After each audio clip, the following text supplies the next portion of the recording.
Olá pessoal, tudo bem? Bem-vindas e bem-vindos ao Let's Talk segunda temporada. Eu sou a Karina Francisco, jornalista da FGV e AESP, e hoje a gente vai estrear a nova editoria do Let's Talk Café com Política. E o tema vai ser Políticas Públicas para a Educação Inclusiva. Para isso, eu trouxe hoje a Roberta Sabatari. Obrigada pelo convite, Roberta. Muito obrigada. Apresentando um pouquinho, a Roberta é especialista em administração pública e gerência de cidades. Ela também é mãe de 2 filhos, certo? Que são neurotípicos. Hoje trabalha como auditora do controle externo do Tribunal de Contas do Estado de São Paulo. E também foi nossa aluna do mestrado profissional em Gestão e Políticas Públicas, em que ela desenvolveu uma pesquisa intitulada Alunos Invisíveis, entre a lei que inclui e a implementação que exclui, que é um estudo que trata a realidade da inclusão educacional nos municípios paulistas. Então, Roberta, eu queria começar perguntando qual que é o seu interesse, por pesquisar esse tema, tanto pessoalmente quanto profissionalmente. Bom, Karina, muito obrigada por ter me convidado. E como você mesmo disse, eu tenho 2 interesses. Um é pessoal e outro é profissional. Pessoalmente, eu tenho 2 filhos neuroatípicos e que me fez viver esse mundo da educação inclusiva dentro da minha casa desde sempre. E a nível profissional, eu sou servidora pública há 25 anos, passei por inúmeros cargos. Dentre eles, eu trabalhei na administração penitenciária, como polícia penal. Então, eu presenciava muitos jovens que tinham condições de ter concluído os estudos e tinham famílias estruturadas. Ainda assim, eles não tinham nem mesmo terminado o ensino fundamental ou o ensino médio. Então, vinham sérias dúvidas e perguntas. Por que isso acontecia? Só que foi no Tribunal de Contas que eu tive a oportunidade de estar mais perto das políticas públicas de educação, porque o Tribunal de Contas na qual eu trabalho, que é o TCESP, ele tem muita preocupação com a efetividade do serviço público. Então, as nossas auditorias, elas são muito focadas na execução do serviço. E por isso, ele me proporcionou ter contato direto com muitos atores da política pública. Então, durante nossas auditorias, principalmente algumas coordenadas, que nós chamamos de ordenada, foi possível eu conversar com professores, com diretores de escola, com secretários municipais de educação. E isso me possibilitou ter uma visão, ouvir as partes. E aí foi meio que formando um quebra-cabeça. A minha experiência passada, de outros cargos que eu passei, junto com a minha experiência dentro do Tribunal de Contas, somada à minha experiência pessoal, de ter meus filhos com muitos desafios na área da educação, me fez ter interesse em aprofundar os desafios do dia a dia na área da educação, e principalmente na área da educação inclusiva. Sim.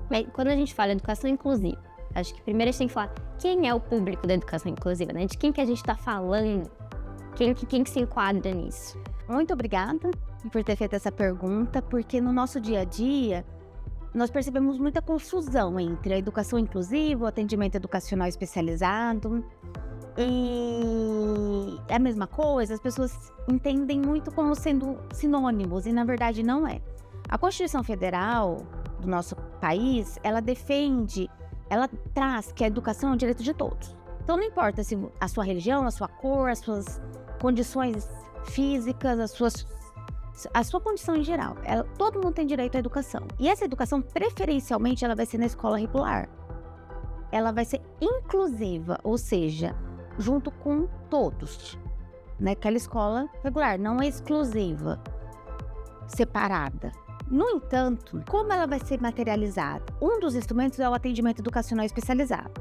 Então, a mesma Constituição, ela fala o seguinte, que o atendimento educacional especializado, que é uma forma de se materializar, a inclusão é uma das formas, ela é específica para um público-alvo, que é as pessoas com deficiência, as pessoas com transtorno global do desenvolvimento, as pessoas com altas habilidades e superdotação. Então, essas pessoas são o público-alvo específico do atendimento educacional especializado, mas não são o público-alvo limitado da educação inclusiva.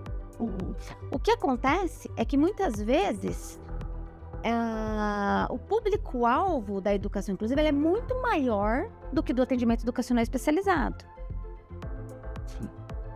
Certo? E aí as pessoas acabam confundindo. Então, além desse público-alvo, que é o atendimento educacional especializado, existem outras pessoas que precisam ser incluídas. Então, existem outras leis que também garantem a inclusão. Por exemplo, nós temos uma lei que é a 14.254, que ela trouxe o acompanhamento integral para crianças que têm outros transtornos, como o déficit de atenção e hiperatividade, como a dislexia. Então, só que nestes casos não tem um desenho muito bem formado ainda. Então, quando você chega na educação, as pessoas acabam tratando como sinônimo a educação inclusiva como o atendimento educacional especializado. E vai virando uma confusão e quem não é o público-alvo do AE fica um pouquinho de fora dessa situação. É isso que a gente vai aprofundar um pouco mais hoje, né? Porque eu percebi que tem dados que a educação inclusiva ela cresceu muito em matrículas, né, nos últimos anos. Então a gente tem tido um boom de pessoas dentro desse sistema, né?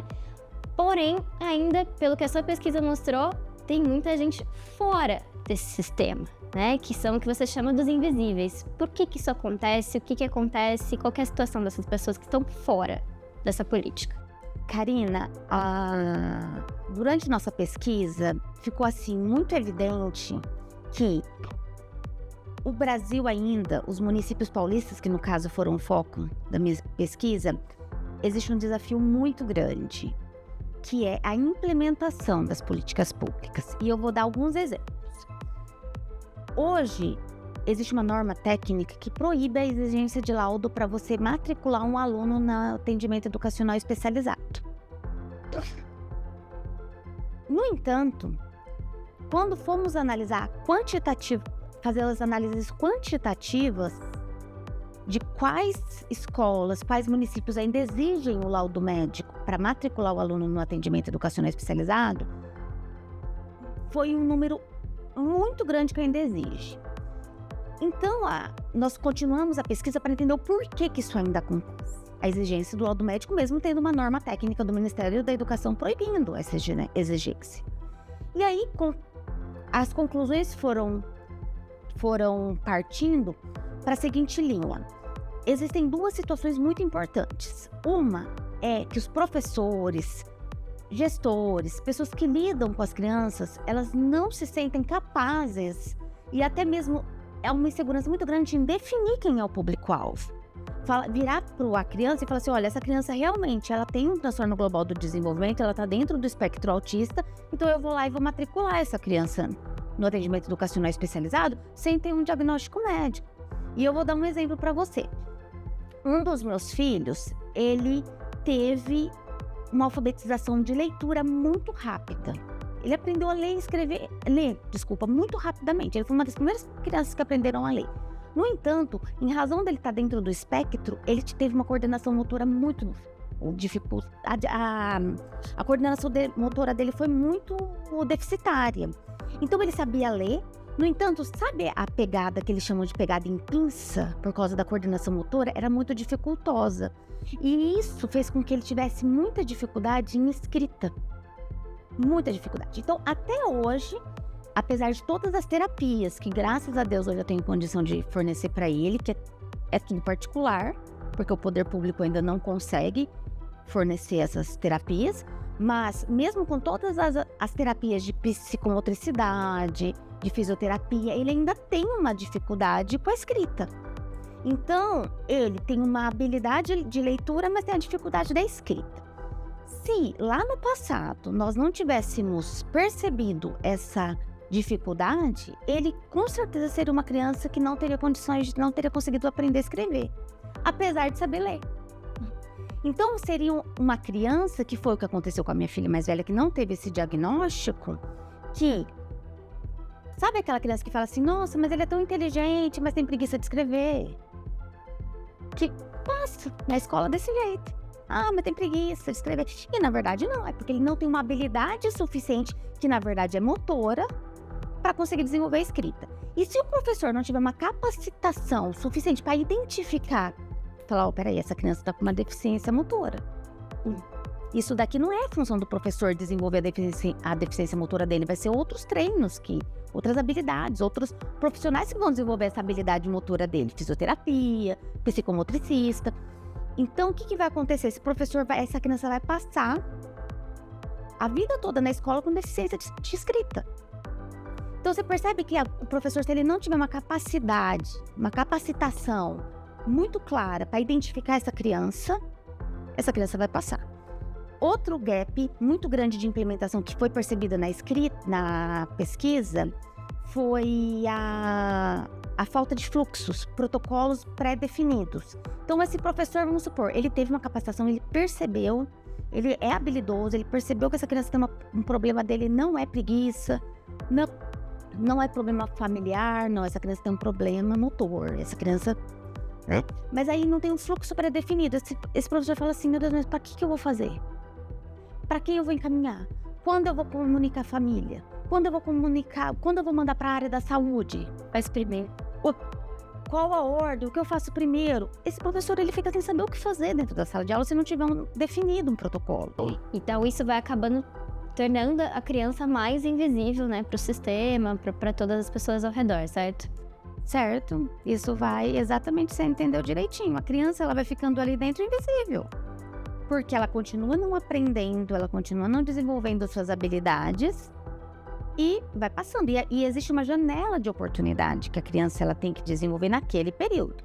Então, voltando, por exemplo, do meu filho. Se lá atrás, pequenininho, a gente não tivesse percebido, né? Ele não tivesse tido acesso aos profissionais que tivesse percebido que o problema dele não era preguiça, não era desobediência, não, ele tinha uma dificuldade motora que fazia com que ele não tivesse conseguido aprender a escrever, apesar de ler, de conseguir falar o que ele lia, interpretar os textos, mas ele não escrevia.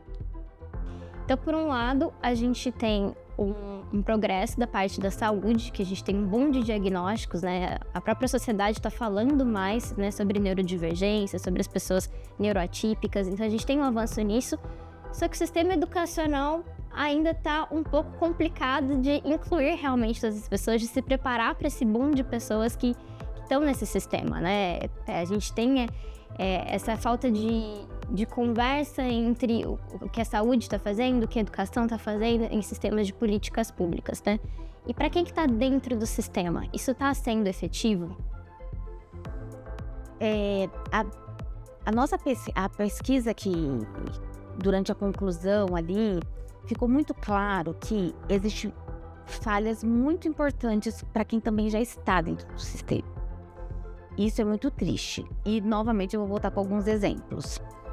Nós temos um instrumento muito importante na área da implementação da educação especial, que é o Plano Individualizado de Educação Individualizado, que não dá para se pensar num atendimento educacional para necessidades educacionais sem um plano especializado, porque cada criança que tem uma necessidade educacional especializada, ela precisa de um plano individual, um plano especializado para a sua necessidade. Não tem como se pensar em educação especial sem um plano especializado para ele.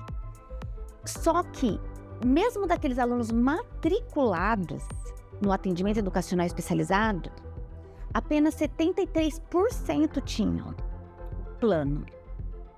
27% não tinham um plano. Outro dado que foi levantado foi que aquelas crianças que tinham, mesmo tendo um diagnóstico de transtorno do déficit de atenção de aprendizagem, uma dislexia, por elas não estarem matriculadas no atendimento educacional especializado, porque elas não são público-alvo do atendimento, então realmente não deveria estar porque elas não eram público-alvo, elas também não tinham um plano de ensino. Então a criança ela tem um TDAH, ela tem uma dislexia, então elas não têm, então por elas não serem público-alvo do AE e não estarem matriculadas no AE, 100% dos nossos alunos avaliados, que foi uma amostra grande que nós pegamos na nossa pesquisa, não tinham um plano individualizado para ela. Então, a chance dessa criança desenvolver suas potencialidades e superar as suas dificuldades são muito pequenas.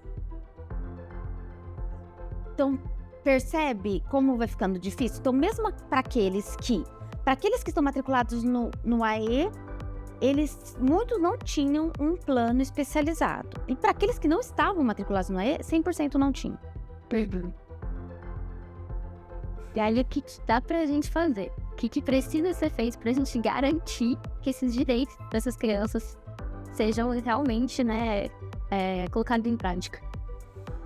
Olha, eu vejo... na verdade, a literatura e muitas pesquisas já têm trazido três fontes principais, assim, vamos colocar 3 pilares. O primeiro é porque, assim, a política de educação, assim como outras, ela é uma política que a gente chama de governança multinível. Então, assim, ela é pensada, desenhada, montada, criada no governo federal e implementada nos governos estaduais e municipais. Então, essa integração entre o governo federal, estadual e municipal, durante os dados que nós levantamos na pesquisa, ficou muito evidente que está muito desconectada. Então, a sensação que eu tinha na hora que eu ia fazer a pesquisa e levantar os dados era: quem está desenhando as políticas públicas parece que não está muito conectado com a realidade. Sabe aquela sensação assim, entre o desenho da política pública, entre a legislação criada e a implementação, existe uma realidade que parece que não está se conectando? Porque a política pública local, ela tem muitos vieses que precisam ser levados em consideração. Os municípios, eles têm muitos detalhes, muitas dificuldades que precisam ser levados em consideração. São muito importantes. E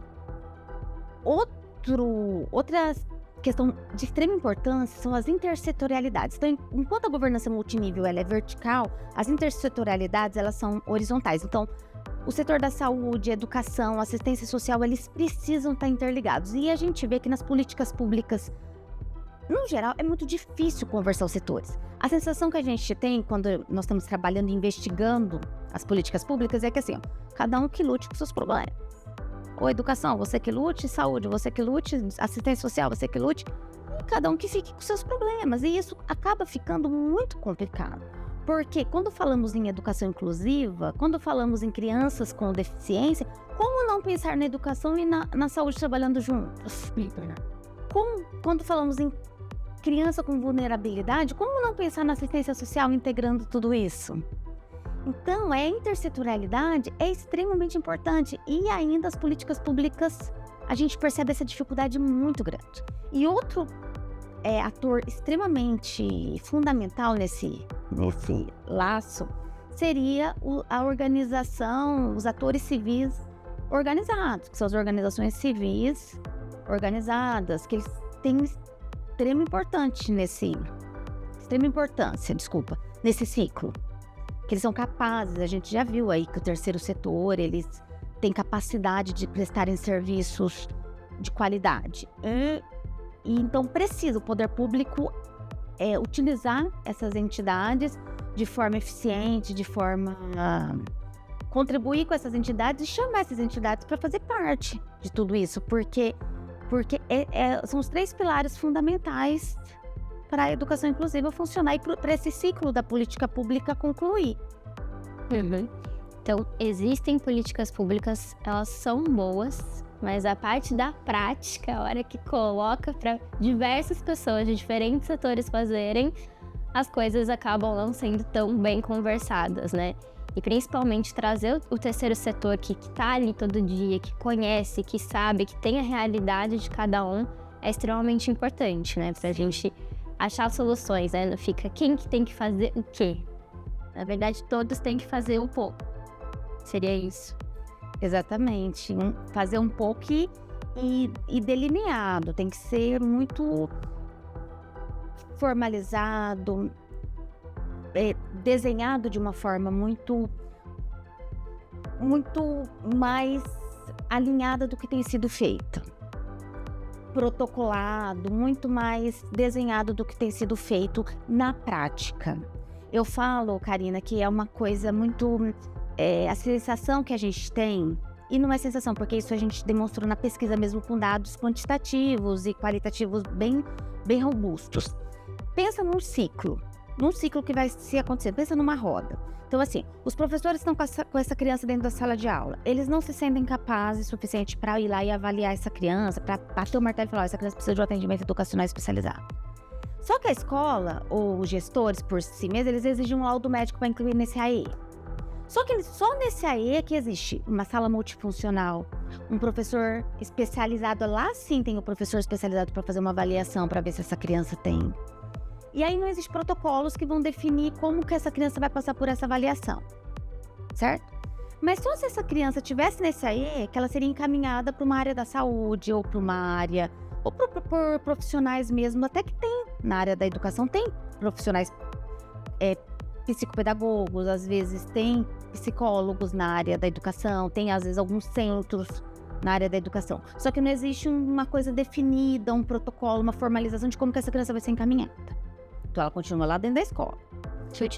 Continua crescendo, a idade continua chegando, continua acontecendo. Aí ela continua caminhando dentro desse ciclo. Sem professor capacitado, sem caminho, sem protocolos, ela não é encaminhada para nenhum lugar. Sem ser encaminhada para nenhum lugar, ela jamais vai conseguir um laudo médico. Se a família não tiver condição, como eu, de ir lá atrás, tudo particular, e atrás de levar para ter um diagnóstico. Sem o diagnóstico, ela não vai ser incluída no AE, no atendimento educacional especializado. Sem o atendimento educacional especializado, ela continua naquela sala de aula sem um professor capacitado. Você percebe? Dentro, às vezes, não tem um plano especializado para ela. E dentro não vai ter um plano especializado para ela. Você percebe esse looping que vai se formando? E aí, o que acontece? Esse professor, ele precisa dar conta desses alunos, que precisam ter uma necessidade educacional especializada, precisa dar conta dos demais alunos. Então, isso acaba afetando o sistema educacional como um todo. Não é só a criança que tem necessidade educacional especializada. É o sistema educacional como um todo está afetado por essa situação. Certo, Roberto, mas agora, a gente tem um órgão de controle, né, que tem auditorias para ver se isso está funcionando, se não está funcionando, que é justamente os tribunais de contas, né, você trabalha num deles. Qual que eles podem contribuir, visto que eles têm esse papel de olhar a fundo se está funcionando ou lá? Olha, existem várias formas que os órgãos de controle, de modo geral, eles atuam. E eu vou citar uma delas que eu acho extremamente importante. Quando fazemos auditorias, inclusive o Tribunal de Contas do Estado de São Paulo, ele faz auditorias denominadas auditorias ordenadas, fiscalizações ordenadas. Elas são divulgadas no site. Se você entrar no site do Tribunal de Contas, existem várias auditorias ordenadas. E dentre essas auditorias, existem muitas na área da educação. E essas auditorias, elas levantam dados. Então, da mesma forma que nós levantamos evidências durante as pesquisas científicas, que foi o que eu fiz, e vários professores e vários investigadores fazem isso, os tribunais de contas, eles também, quando fazem auditorias e divulgam informações, divulgam dados da situação atual, eles estão levantando evidências da situação atual que se encontra. Então, quando você, por exemplo, vai lá no site, encontra uma situação de uma fiscalização ordenada, que fiscalizou várias escolas ao mesmo tempo, fiscalizou vários municípios ao mesmo tempo, numa situação real, atual, e levanta dados, isso é um instrumento para o gestor pegar e falar assim, peraí, se a situação é essa, eu tenho que tomar uma decisão baseada nessa evidência. Então, olha só, esse é um dos papéis que pode contribuir com as decisões dos gestores. E muito importante, porque é extremamente importante os gestores passarem a tomar decisões baseadas em evidências. Não pode ficar tomando decisão... As decisões baseadas em evidências, elas são extremamente importantes. E os tribunais de contas, principalmente o do Estado de São Paulo, têm levantado inúmeros dados e publicado esses dados da situação atual que estamos em inúmeras políticas públicas. E a educação ela tem sido assim um foco olhado com muito carinho pelo Tribunal de Contas. Nós temos feito auditorias incríveis na área da educação e levantado dados jamais levantados no passado. Tiago, você falou muito, né, de tomar decisões baseadas em evidências e você aprendeu no mestrado. Sim. Porque a gente falou muito sobre como a prática precisa ainda ser mais bem estudada. Como que o mestrado te ajudou nisso? Como pesquisar, se aprofundar no tema te ajudou no seu trabalho? Você tem conseguido movimentar alguma coisa lá dentro? Como que tá agora, depois que você conseguiu essa pesquisa, que é praticamente um diagnóstico, né? O que você conseguiu colocar em prática? Eu tive uma oportunidade de fazer um mestrado junto com vários servidores do Tribunal de Contas de onde eu trabalho. Então, foi um mestrado profissional junto com os servidores da mesma carreira do Tribunal de Contas. Então, foi um mestrado extremamente focado para a minha profissão. Então, assim, a experiência que eu angariei, conhecimento, não tem como, porque nós não somos pessoas divididas. Então, durante minhas auditorias, você vê todo o seu trabalho de auditoria como se abrisse uma cortina. E você vê uma pessoa antes, uma auditora depois do mestrado. Não tem como. Porque o conhecimento, ele te transforma. E realmente me transformou. O meu trabalho, ele tá completamente... A visão que eu tenho hoje é completamente diferente do antes, do conhecimento. Mas eu acho que o mais importante é você ter essa noção da importância de levantar diagnósticos, de levantar dados, e você ter essa visão da importância desse trabalho. Sim, com certeza. Roberta, obrigada. Eu acho que a última pergunta que eu queria fazer é mais para o pai, para a mãe de algum filho neurotípico que tá te ouvindo aqui, que dica que você daria, o que fazer frente a todos esses problemas que a gente discutiu hoje. Então eu vou ler aqui, né? Bom, o que eu queria dizer é que acredite no potencial do seu filho. Por mais que você pense que você tá sozinho, não está. Tem muitos pais passando pela mesma dificuldade. Os filhos, eles têm capacidade de aprender, cada um na sua limitação, cada um no seu nível. E lute, sabe? Lute pelo direito. É um direito constitucional a educação inclusiva. O direito do filho aprender é um direito de todos. Então, por mais independente da sua condição, da sua capacidade, sabe? Ele vai aprender e ele vai ter condições. E eu vou deixar um finalzinho. A minha filha mais velha, ela não teve a educação inclusiva. Ela não teve. Ela tem o mesmo diagnóstico que meu filho mais novo. E ambos têm uma história de vida completamente diferente em razão da não educação com suporte. O meu filho mais novo, ele tem todo o aparato de educação com suporte, educação inclusiva. Minha filha mais velha não teve. Então, hoje a gente sente a dificuldade que ela teve, porque nem o nível superior ela ainda conseguiu terminar, e ela está concluindo agora, porque ela conseguiu com muita dificuldade entender as dificuldades, as limitações dela agora, depois do diagnóstico tardio.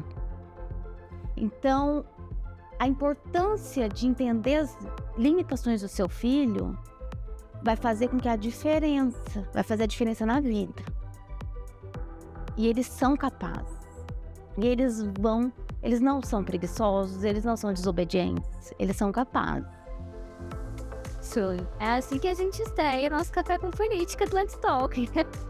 Agradeço muito, Roberta, por toda a conversa, todas as explicações, todas as propostas de soluções também. Acho que abriu bastante aí a cabeça para muita gente.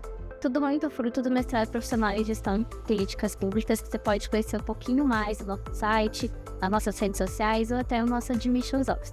Por hoje a gente fica por aqui. Obrigada, eu que agradeço o convite. Até.